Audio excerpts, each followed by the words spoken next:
现在俊谷是来到银川的正北部西部影视城，来这里的主要目的就是想看一看《大话西游》中的经典场景。除了《大话西游》以外，这个影视城还拍摄过200多部电影呢，其中比较出名的有《东邪西毒》、《牧马人》，还有《新龙门客栈》等等。这边是影城的入口，这条长廊当中展示了很多电影的剧照，相当于是一条影视长廊了。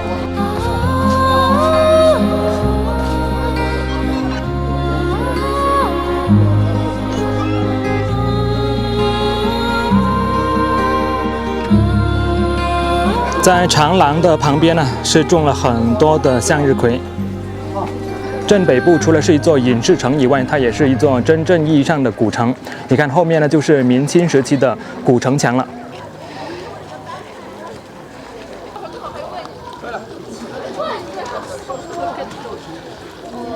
现在就进入青城里面去参观一下。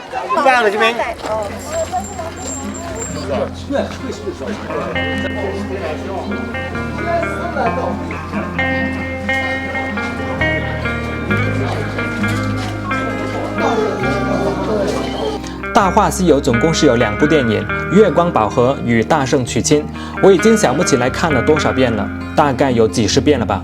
一部好的影视作品可以满足观众所有的情感需求。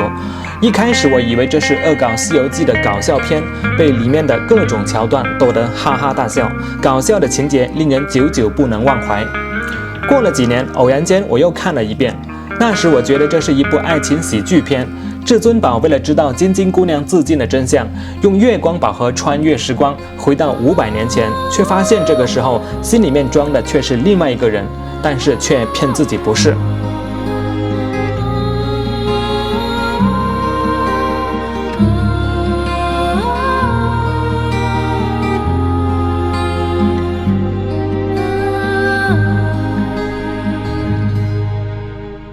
原来这里也是一个瓮城啊！你看这里还有一个城门，这就是《大话西游》中的经典场景——幸运之门了。《大话西游》中紫霞仙子拿着宝剑嘟嘟嘟那一场戏就是在这个城门里面拍摄的。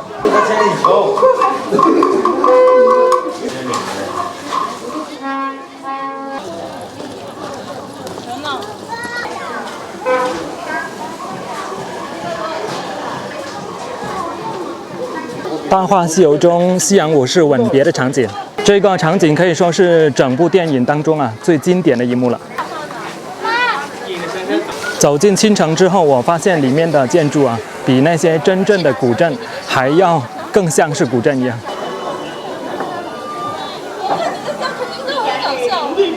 喜欢的电影就是这样，不知道过了多少年，我再次翻出来看了一遍。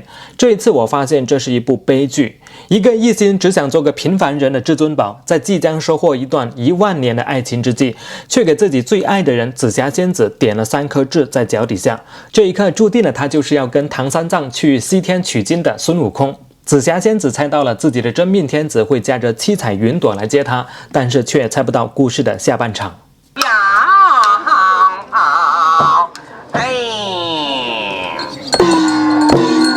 咱们中国最早的电影拉洋片都是我用古调给咱们的小朋友大人唱的拉洋片又叫做西洋镜，是中国传统的一种民间艺术，表演者通常为一个人，使用的道具就是四周安装有镜片的木箱，箱子内有数张画面，并使用灯光照明。拉洋片最早起源于河北，后传入北京，是一种集演唱、说书、音乐为一体的娱乐项目。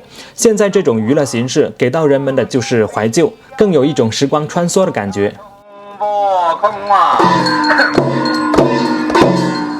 这一幅扇面画的水晶宫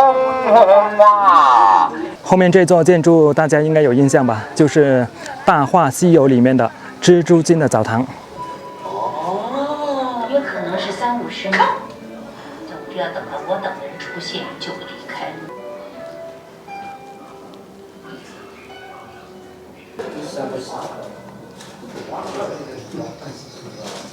这上面是一只大的蜘蛛。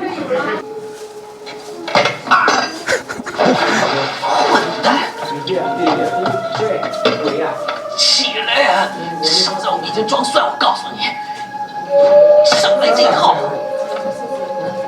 真的晕倒了，大娘二虎！这招叫做人入偷生。师姐说，帮主大仁大义是侠中之侠，能交上帮主这样的朋友，真是三生有幸。后面这座就是牛府，是牛魔王娶亲的电影场景的取景地。我们现在进入里面去参观一下。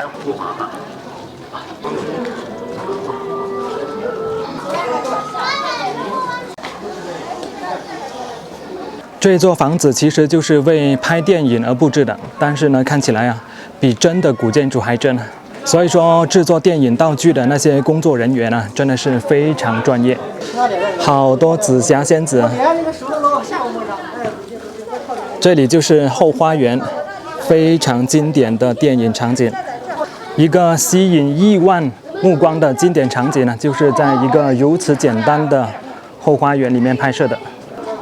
大圣娶亲。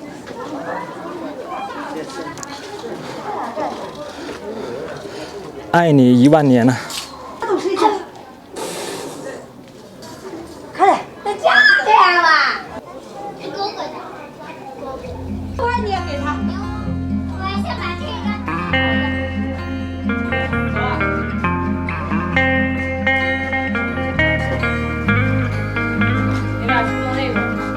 今天有幸能够到此一游，让我看到了拍摄《大话西游》的真实场景。光阴似箭，眨眼间26年过去了。当年其中2位主创的演员吴孟达和蓝洁瑛已经不在人世了。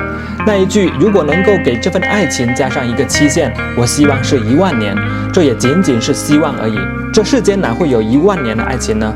过去的已经过去了，未来的还没到。而最应该珍惜的感情，其实是此时此刻的，是现在的。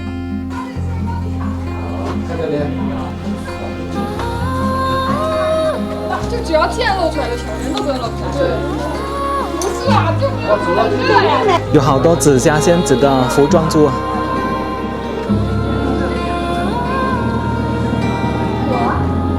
镇北部里面的这些建筑啊，虽然说是为了拍电影而修的，它不是真正意义上的古建筑。但是，假如说你是一个喜欢影视作品的人啊，我相信你是会喜欢这个地方的。这里就是铜镜长廊，是拍摄郑中基主演的那一场《月光宝盒》的电影场景。